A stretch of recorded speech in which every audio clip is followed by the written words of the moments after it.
It was a very, very frustrating few weeks. I feel like we lost faith in our solicitors at that stage. Every house that I went into, I could picture us living there, even though it wasn't perfect. I was thinking we could make it work. How much was it on the market for? It was on the market for $250, and we just went asking price. Fine. Which worried me, because obviously that is our limit for the Help to Buy ISA. But it was a fair price, you felt? Yeah. You've just said it was much bigger than anything else that we've seen. It had parking for 7, so well done you for just going, fine, we'll pay the money. Thank you. And did you get a positive response straight away? Yep, day after it was accepted. No questions asked, really. Good. So you were very decisive, you saw it, you offered straight away, they accepted pretty much straight away, asking price was paid. Did the deal continue in a smooth as fashion as that? I wish. No, unfortunately not. So I feel like we spent a long time going back and forth. When we met the vendor at the property, he told us that he was going to move in with his daughter. So they were going to obviously join them. We were renting, there was no chain either side. We thought it would be really, really simple. We were in a good position with the mortgage, which I really did push when we met him, that we were ready to go quick, hoping that would help the proceedings. We went back and forth on some very silly details. So, for example, they wanted to take the integrated oven with them, and we argued about that for 5 weeks. Really? Yeah. And everyone that I speak to, everyone that I asked, they said, well, obviously it's yours. It was in the listing. It's fully in the wall. It's fitted. Yeah, absolutely. And they just held really, really firm. So they wanted to take it with them. It was a very, very frustrating few weeks, because it felt like you were helpless. And also I was also very confused on who to chase. I'm not the most patient of people, and I just want to know who's doing what? Yeah. And when? Yeah. So I feel like we lost faith in our solicitors at that stage, and then once you lose faith in your solicitor, who else do you go to? Very frustrating. Yes. I often say in property deals that you have to get momentum. You can't put momentum into a deal a month down the track. You've got to inject momentum at the beginning and get everybody on board and rolling. Absolutely. And nobody wants that deal to happen as much as you do, which you obviously discovered, so you've got to sit in the middle and make it happen. Yeah. Yeah, that's hard. Yeah, another delay to it. Obviously, we're talking April, we offered and accepted. The vendors then took 4 weeks worth of holiday in that time, which meant that we couldn't get any answers out of them. So things were just being delayed all round. And again, you can't help it, and you can't be mad. So you don't know who to. Yeah, it's one of the biggest decisions you've taken in life. Yeah. Financial, emotional, security, future. Yeah, and for me it was extremely emotional. Every house that I went into, I could picture us living there, even though it wasn't perfect. I was thinking we could make it work. I was buying furniture before we'd exchanged.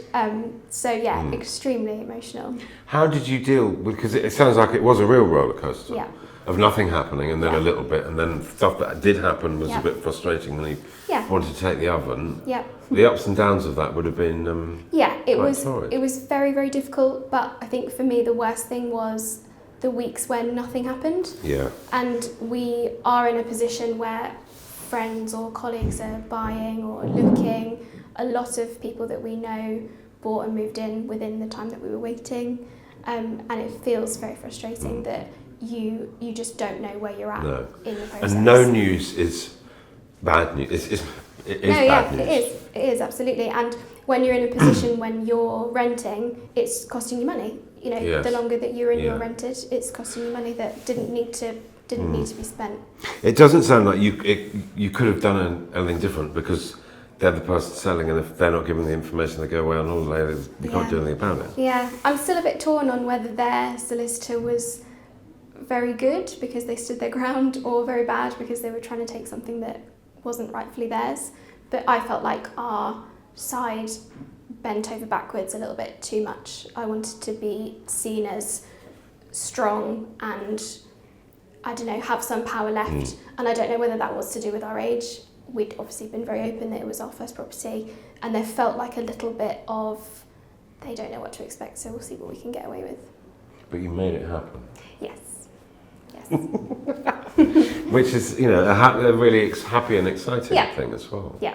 So it sounds like there was quite a lot of obstacles during the conveyancing process. Yes, It must have absolutely. got quite fraught. Yeah, so I think the problem was really that when discussing one thing, nothing else would happen in the background. And again, I don't know whose fault that is, but when we were talking about the oven, is it ours, is it theirs, nothing else would happen. Right. And when we finally closed the door on that, they wanted to take the towel rail, which again plumbed in. And just the same situation, everyone held strong for too long. And then what was the upshot? Did the oven go? No, we kept the oven. And the towel rail? Kept it, yeah. Okay. I have seen deals fall through, you know, big deals, on fridges and loo seats. Yeah. In fact, I myself sitting in the middle as a broker trying to earn a fee. I was a buying agent and there was an estate agent, and there was a big deal about to go up and smoke because of a loo seat. I went out and bought the nicest loo seat I could possibly find. Where's the loo seat? Yeah, absolutely. And you hear horror stories about people taking plug sockets and the fireplace and all sorts. Yeah. People can get quite principled. Yes. Because it's an asset, it's a bricks and mortar, but it's also somebody's home, and they can get quite emotional about it.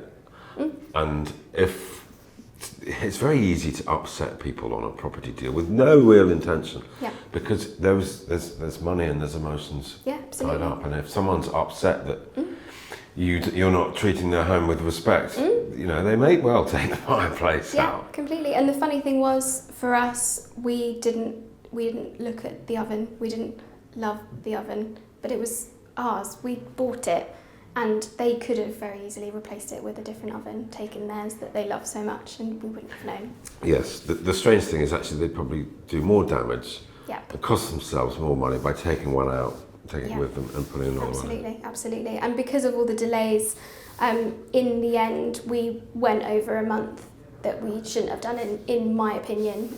I think that we should have been able to move out in August, but it was September in the end. That meant that we paid probably about £1,000 more than we should have within rent and bills, which I then took to my solicitor and said I do want some compensation for the fact that it's taken so long. Did you get anywhere? I did. Did you? Yeah, I did. Yeah, which it wasn't a lot of money, but it was a gesture. From the solicitor? From the other side, the vendor. Yeah. Well, that's a turn up. Yeah. I'd never. You're surprised. I am massively surprised. Yeah. The funniest thing about that, it was only £200, but for me it was the gesture. And well done, you. Thank you. But the funny side, the weekend before we moved in, I received an email saying, would you like to buy the following light fittings, curtain poles, curtains, etc. Totaled it all up for me, and the total was £195.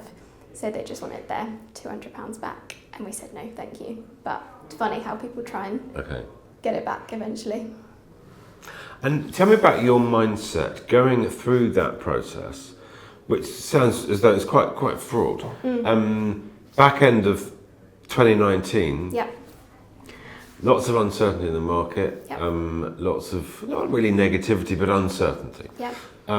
How was your mindset? Did you hold firm? Did you have doubts? What was going on? We held firm, but we were also realistic, so we kept looking. But when we were looking, we realised that we had found a gem, and that spurred us on to keep going in the process. Yeah. We did make noises of not pulling out, but